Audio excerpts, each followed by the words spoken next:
ইয়া উম্মতি ইয়া উম্মতি, এক নবী ও তার পরিবারের মহান ত্যাগের মহিমা।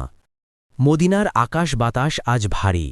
টানা ৩ দিন ধরে দয়ার নবী হজরত মোহাম্মদ সাল্লাল্লাহু আলাইহি ওয়াসাল্লামের কোনো খোঁজ নেই। সাহাবিগণ ব্যাকুল হয়ে পড়েছেন। ওমর ফারুক রাদিয়াল্লাহু খোলা তলোয়ার হাতে ঘোষণা দিলেন, আমার নবীজির যদি কিছু হয় তবে মক্কার একটি মুনাফিককেও আমি আস্ত রাখব না। শান্ত মেজাজের আবু বকর রাদিয়াল্লাহু বললেন, থামুন ওমর, রাগ নয়, চলুন আগে নবীজিকে তালাশ করি। ১ পাহাড়ের সেই ক্রন্দনরত সুর। ২ মহান সাহাবী মদিনা ছেড়ে মক্কার পাহাড়ি পথে বেরিয়ে পড়লেন। অনেক খোঁজাখুঁজির পর এক রাখালের দেখা পেলেন। তাকে জিজ্ঞেস করতেই সে বলল, আমি মোহাম্মদকে চিনি না, তবে ওই পাহাড়ের উপর একজন লোক ৩ দিন ধরে ইয়া উম্মতি বলে কাঁদছেন। তার কান্নার শব্দে আমার সব উট ভেড়াও খাওয়া বন্ধ করে কাঁদছে। দয়া করে তাকে নিয়ে যান, না হলে আমার পশুগুলো শোকে মরে যাবে। আবু বকর ও উমর রাদিয়াল্লাহু দৌড়ে পাহাড়ে গিয়ে দেখলেন নবীজি সেজদাবনত অবস্থায় উম্মতের নাজাতের জন্য অঝরে কাঁদছেন। আবু বকর রাদিয়াল্লাহু বললেন, ইয়া রাসূলাল্লাহ, আমার জীবনের সব আমল আপনার উম্মতকে দিয়ে দিলাম, আপনি মাথা তুলুন।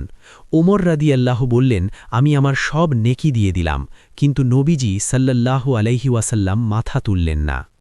২ কুলিজার টুকরা ফাতেমার আগমন।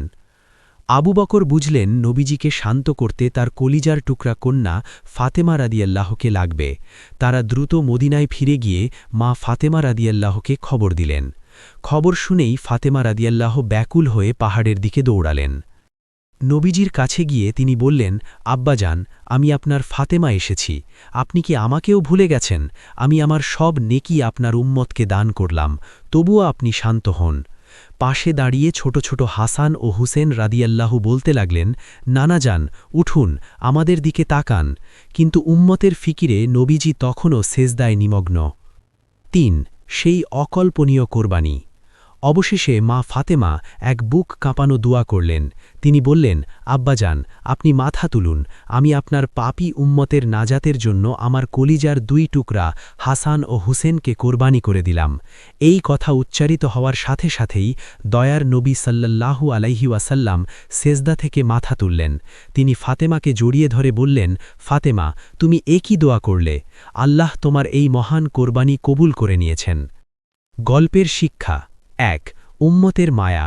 নবীজি সাল্লাল্লাহু আলাইহি ওয়াসাল্লাম আমাদের জন্য কতটা ব্যাকুল ছিলেন যে তার আহলে বায়াতকে পর্যন্ত ত্যাগের বিনিময়ে উম্মতের নাজাত চেয়েছেন। ২ আহলে বায়াতের ত্যাগ। হাসান ও হুসেন রাদিয়াল্লাহুর পরবর্তী জীবন ও শাহাদাত ছিল মূলত উম্মতের দিনকে জিন্দা রাখারই এক মহাপরিকল্পনা। ৩ দিনের গুরুত্ব। এই দিন আমরা এমনি পাইনি, এর পেছনে নবীজির চোখের পানি আর সাহাবী ও আহলে বায়াতের রক্ত মিশে আছে।